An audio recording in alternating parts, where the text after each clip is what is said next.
Ekam aksharam hrudi nirantaram bhasate swayam likyate katham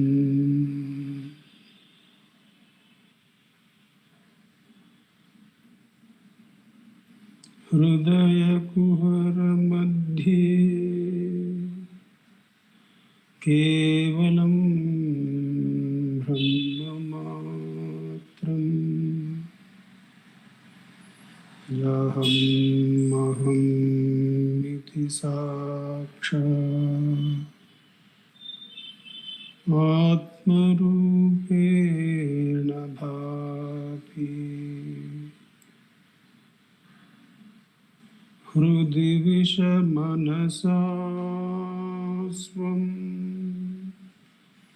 chinvata majjata pavana chalana rodha atmanishto bhavatvam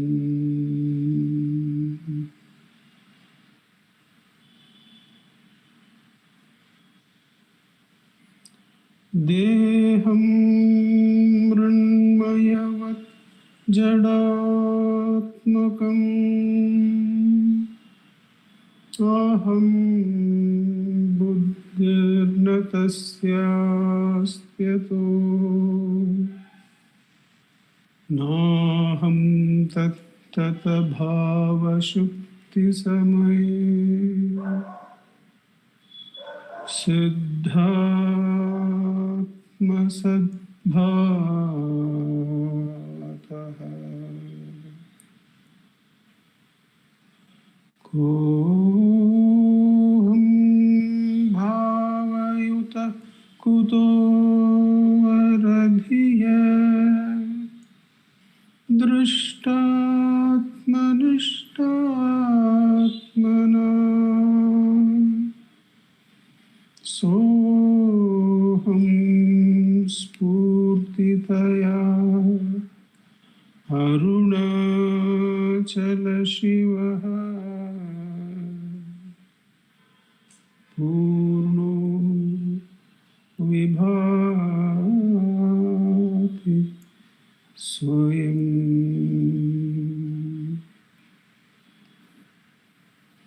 Soham spurtitaya arunachala shivaha purno vibhati swayam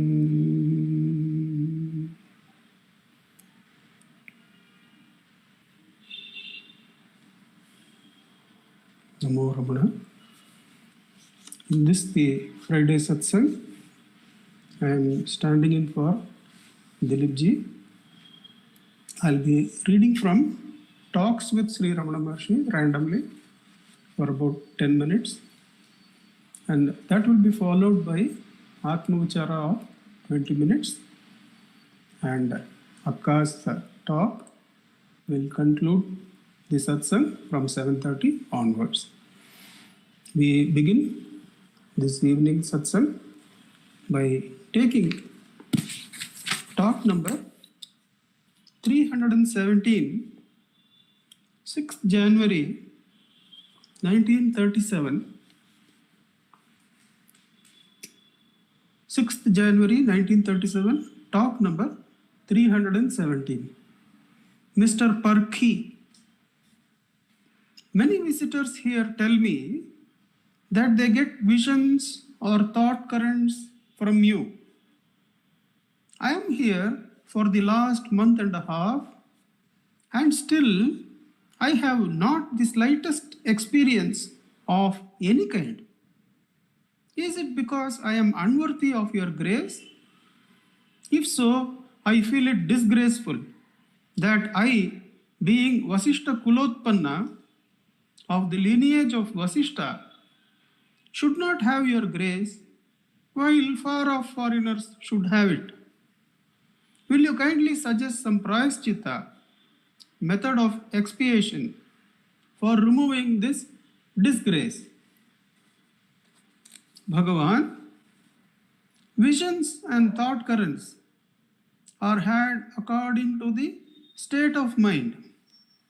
It depends on the individuals and not upon the universal presence.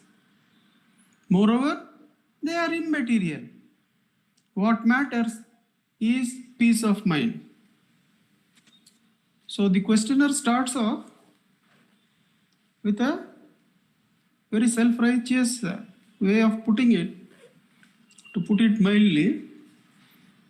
He's saying that I am such a deserving candidate, but you have not given me any anubhava.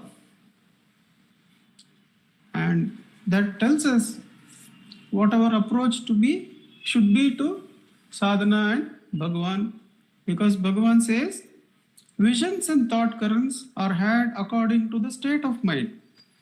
Whatever state of mind we have reached, whatever is deserving, that is what we will get. It depends on the individuals and not upon the universal presence.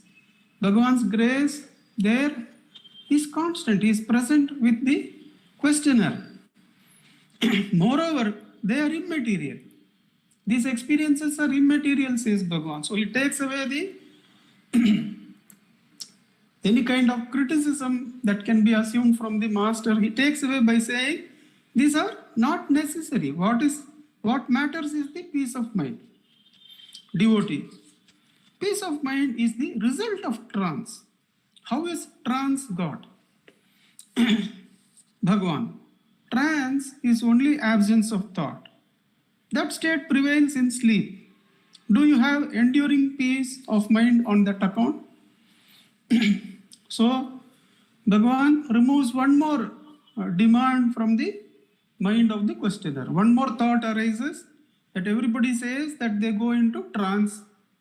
And the peace is the result of trance, not having come to the Sannidhi of Guru, but result of trance that one gets. Bhagavan says, trance is only absence of thought. That state prevails in sleep. Do you have any enduring peace on that account? Don't run after that also. Don't run after any special experiences. Don't run after the anubhava of trance also. Devotee.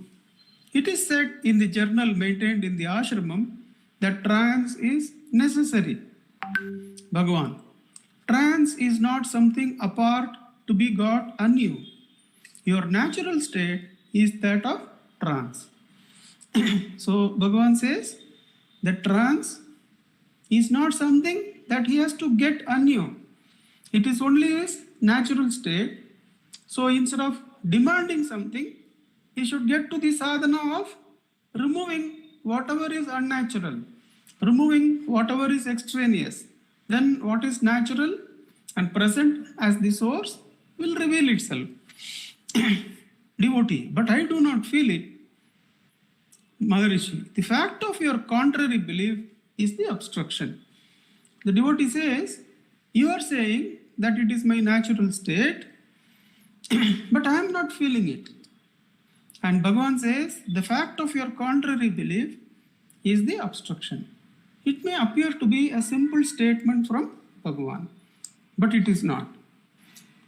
Whenever somebody is asked, or whenever a sadhaka is asked, or he asks himself, have I realized what Bhagavan is saying? Suppose the answer comes as no.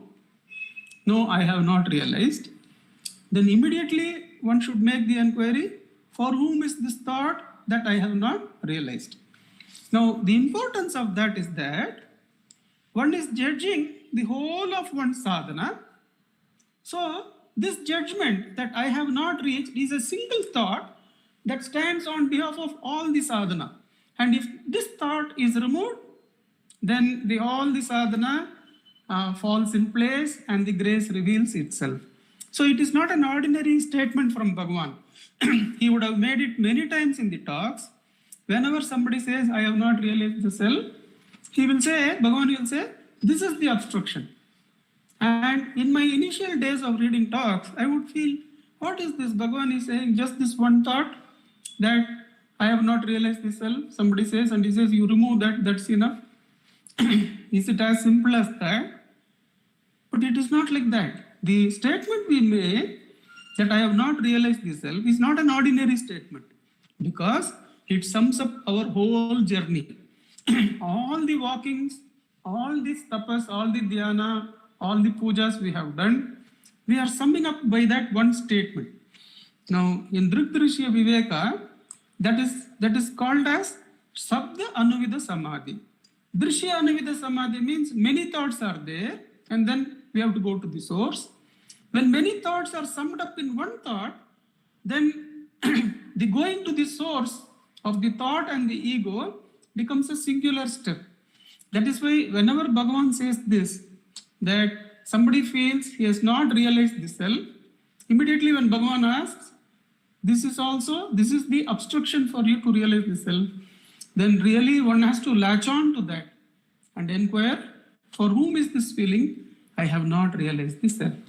Because you can understand that every sadhaka, when he has not completed the journey, when he asks this question, have I realized the self as Bhagavan, he'll get that singular thought, no, I have not realized. Immediately he should ask the question, for whom is this thought that I have not realized the self? When that singular last obstruction is removed, then the natural state rises and shines, says Bhagavan. We'll sit in Atma Uchara for 20 minutes from here, and then Akka will give her regular speech. Revatima, you'll be able to help us out with the timing? Yes, uncle, I'll do it. Thank you.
Namo Ramana.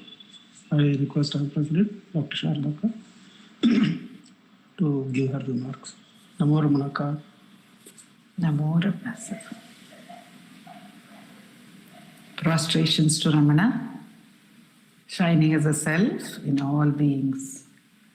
By the immense grace of the self manifest as Ramana, we have been meditating on Bhagavan's teachings, on the practice of Atma Vichara, and have also been blessed to sit for Atma Vichara practice, where Nandakumarji often reminds us that whenever we sit for Atma Vichara practice, Bhagavan is there, he is present.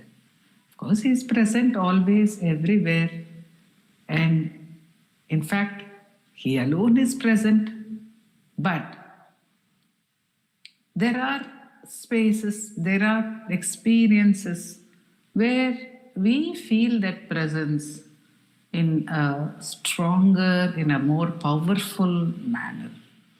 And Atma Vichara is certainly one such space, one such experience, because Bhagavan is the self. And in Atma Vichara, we are trying to be directly in touch with him. And this effort is made possible only by his grace. So it's very evident that that grace is working very powerfully when any effort is made to get back to it. Because Bhagavan says that even to remember grace, grace must already be functioning. Even that we remember grace, even that we remember Bhagavan, even that we remember Atma Vichara, it means grace is already functional. So here, in this part of the sharing, in this part of the satsangh, we are meditating on Bhagavan's light on different aspects which are directly connected to the practice of self-enquiry, and some of them which have an important bearing on the practice of self-enquiry. Here in this chapter of Ramana Gita, we have been meditating on the chapters of Ramana Gita, on the verses of Ramana Gita, which have been compiled in Sanskrit based on the questions and answers of questions of devotees to Bhagavan and his answers to them. And this has been compiled in 18 chapters, just like the Bhagavad Gita, by Ganapati Muni. And we are in the 5th chapter, which is the chapter Hridaya Vidya, Science of the Heart.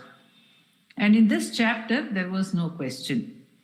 Bhagavan of his own accord. Like in chapter 2, we get Bhagavan's Eka Shloki, the Hridaya Kuhara Madhye Kevalam Brahmamatram Yaha Mahamiti Sakshat Atma Rupena Bhati Hridi Vishamanasa Swam Chinvata Majjata Va Pavana Chalana Rodhat Atmanishto Bhavatam. That was an Eka Shloki. And the remaining verses in that chapter, chapter 2, were the Muni's extolling this Eka Shloki and its significance in our practice. In this chapter, the entire description, all the verses are a direct explanation by Bhagavan. He begins by speaking about the heart. And he begins by saying that the heart is the source of all thoughts, all experience of anyone who believes that he or she is embodied, of an embodied being. The thoughts, all the thoughts of an embodied being spring from the heart, and any description of the heart is merely a concept, says Bhagavan. Having said that, then he goes on to give other explanations, further explanations, for us to understand that anything even the most beautiful words of Bhagavan himself, the words cannot be the anubhava. The words are supports. The words can take us to the anubhava, but the words are not themselves anubhava, because words are manifest.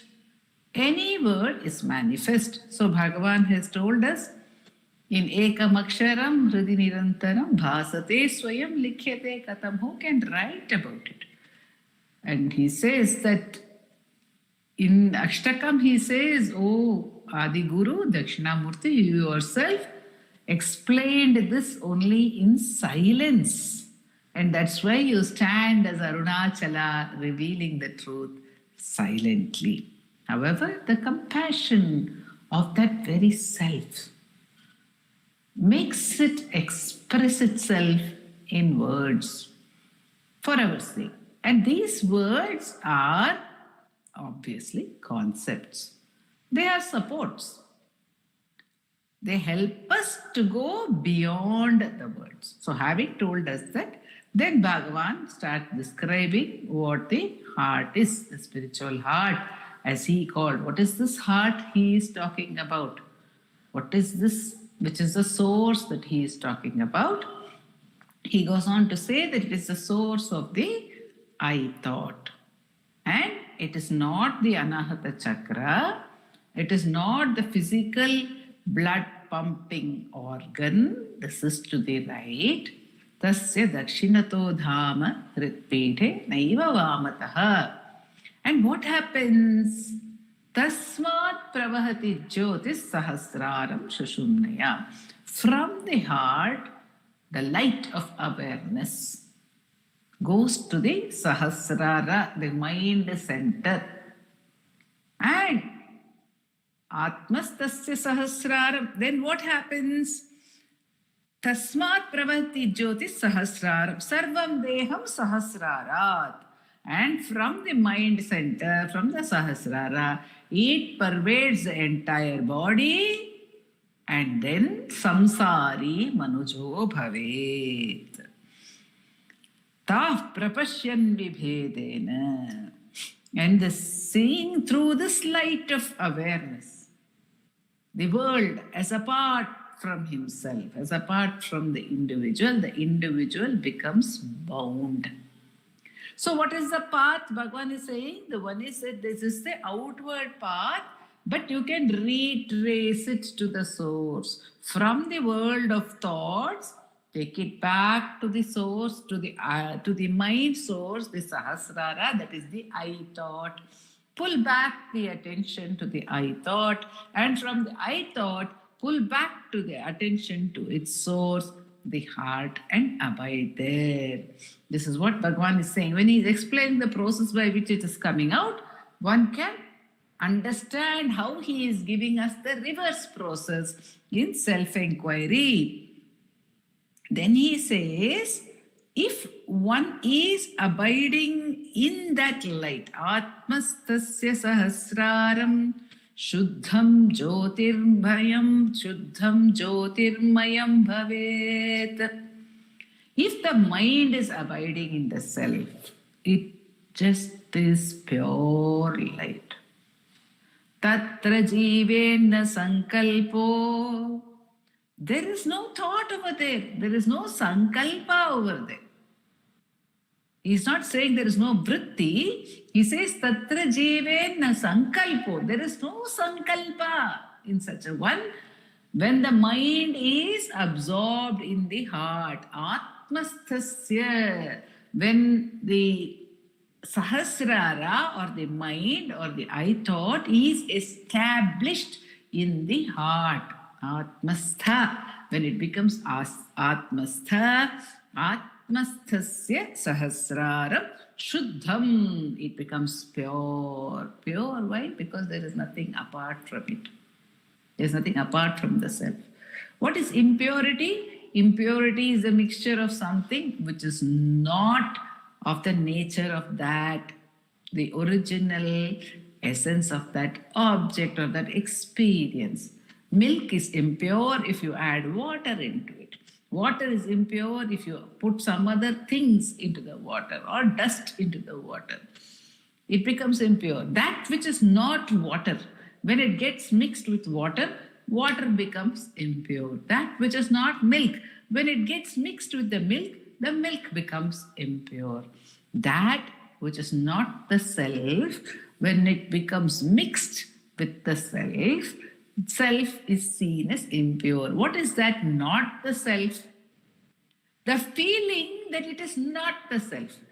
Today we had a very beautiful explanation by Bhagavan saying the thought that I am not abiding in the self, the thought that I am not the self, but I am a body, I am the mind, that thought is what makes us feel I am not experiencing the self. Who is that I who is not experiencing the self?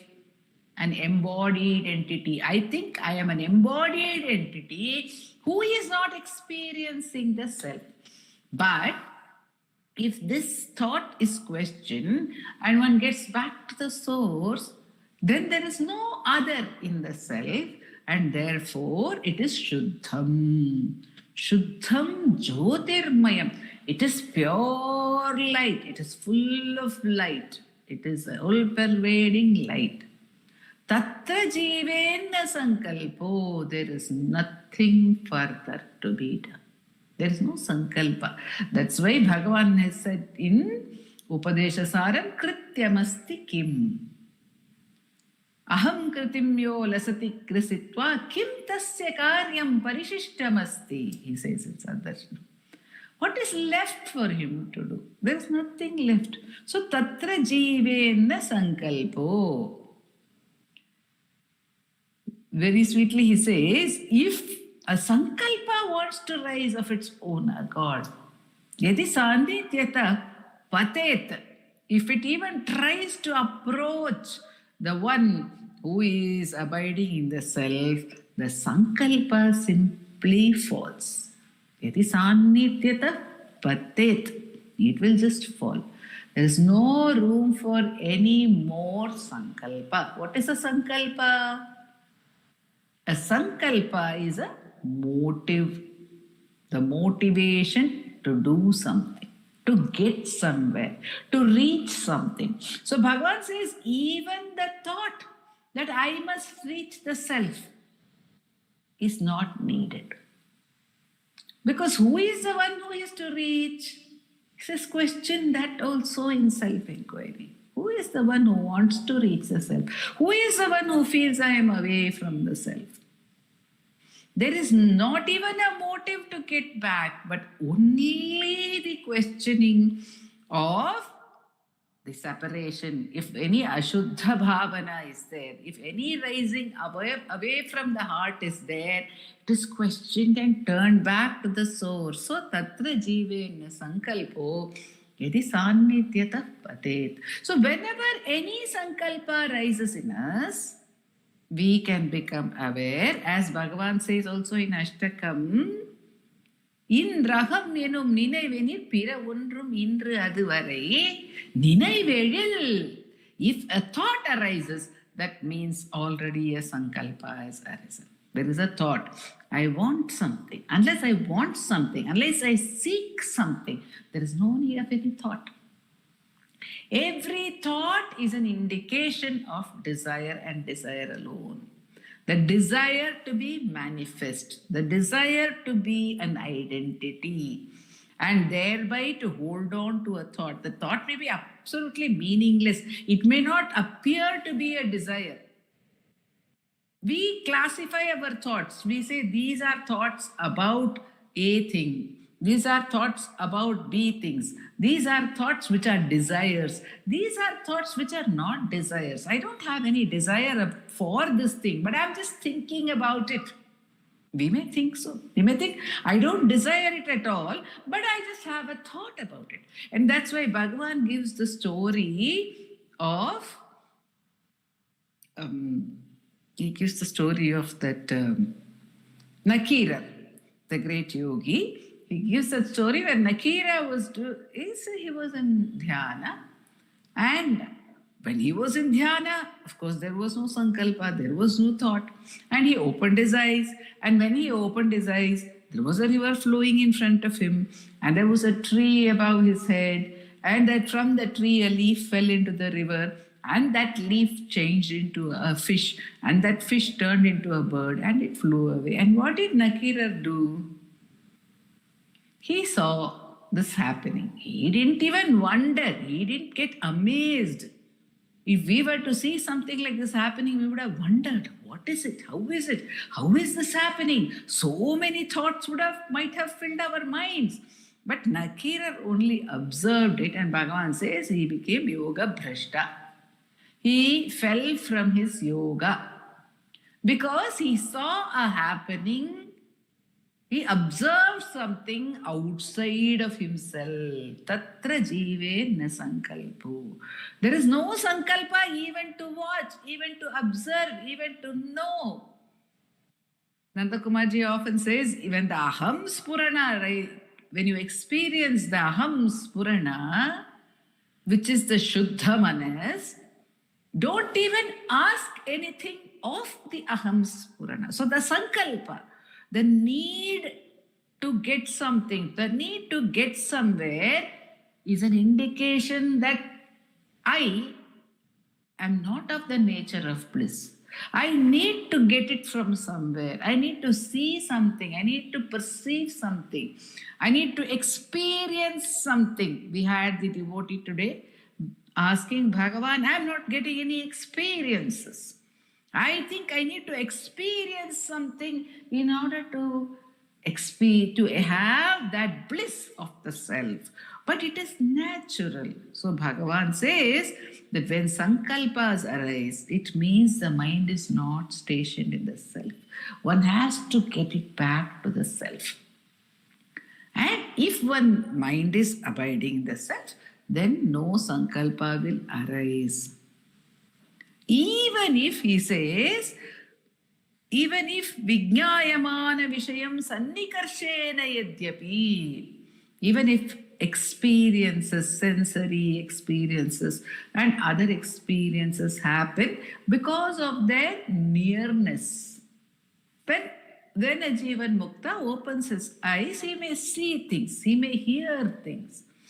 When he is moving in the world, he would see and experience objects because of their proximity. Sannikarshena yadyapi na bhavet yoga bhangaya. Na bhavet yoga bhangaya bhedasyagrahane manaha. There is no division in the mind.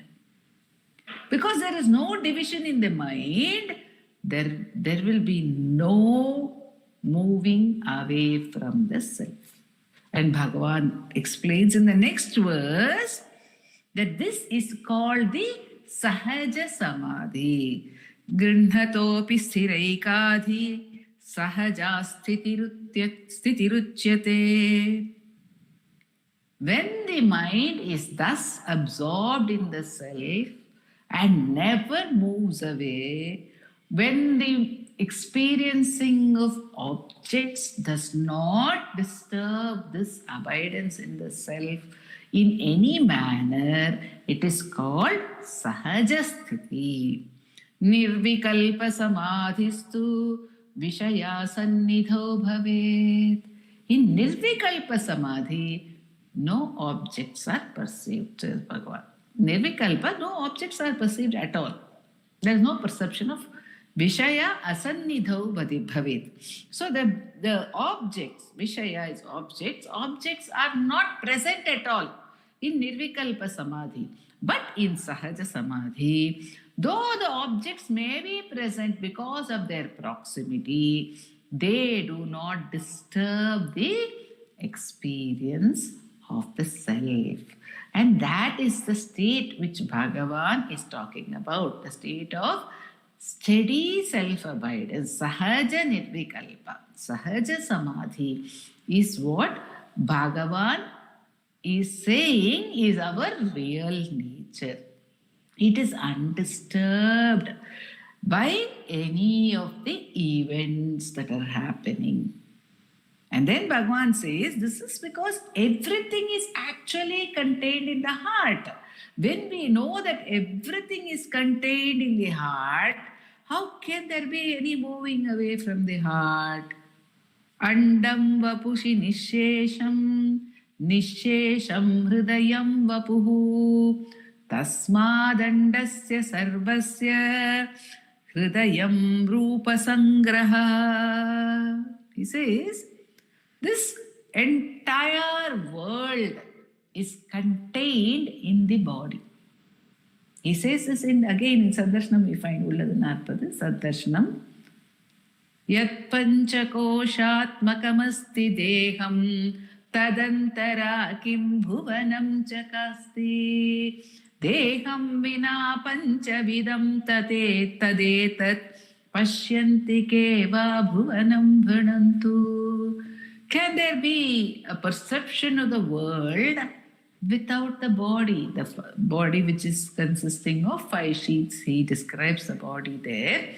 Here again he is saying that the entire world is contained in the body. Because when we do not experience a body, in deep sleep, we are not experiencing a world. In dream and waking, when we feel we have a body, that is when we can see the world. So Bhagavan says, if there is no body, there is no world. So the entire world is actually contained in the body. Contained in the body because only the experiencing of the body can give us an experiencing of the world. So you can imagine how many worlds there are in one sense and how many worlds there are not in another sense. Because when I have a body, there is a world. If I do not have the body, this entire world is gone. So nobody else is also experiencing any world. When my world disappears, all the others in my world who are experiencing the world have also disappeared in deep sleep. So everything is contained for me within my body, for each one of us within our body. And the Bhagavan says the secret is the body is contained in the heart. It is not that the heart is in the body. Although I told you it is on the right side. It is a spiritual center. I told you that. But you know what is the real truth? The real truth is that the body itself is contained in the heart. Bhagavan says in Ekatma Panchakam, Tanno Tanu Virika Tana Jada Udalan Tannul Irupada Tanunnu Mannavan Tannul Tanu Virika. The body is in the self. The self is not in the body. But why do we seek it in the body? Why does Bhagavan give this source of the heart a location within the body? Because Sadhu Om Swami says, Ingu kanda piragudan iruppadellam avarmayam. Yengumulla kadavulai idaya guhayil kaanalam, Ingu kanda piragudan iruppadellam avarmayam. Because for us to understand that this body is within the self is difficult because our entire universe is, as Bhagavan says, for the present, when I'm embodied, then my entire world is within the body only. I can only experience it through the body. I can only experience it in relation to the body.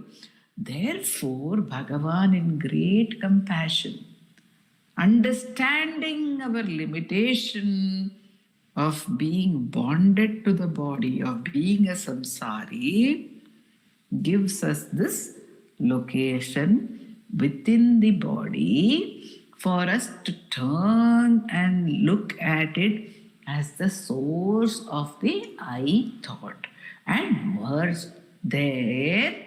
And when one merges there at the source through the question, whence am I? Where from does this I thought arise?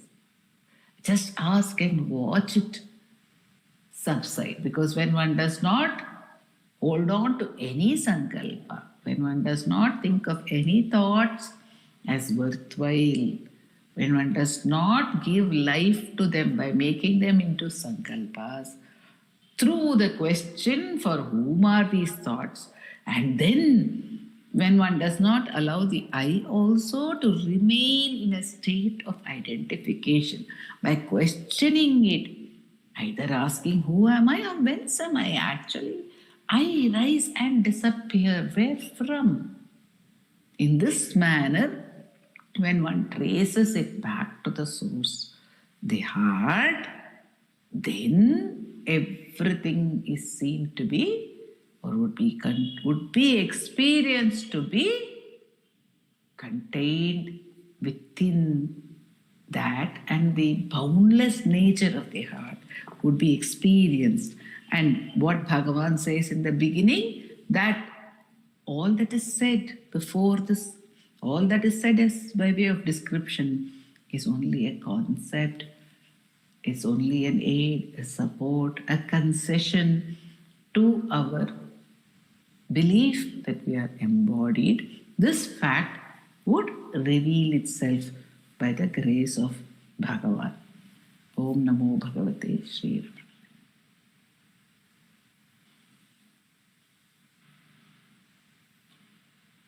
Namo Ramana. I'll say the prayer. Apara Satchit Sukhavariraşer Yasyormi Matram Bhuvanam Samastam Guhahitam Tam Ramanam Gabhiram Chinta Vihinam Hridi Chintayami. Namo Ramana to everyone. Thank you.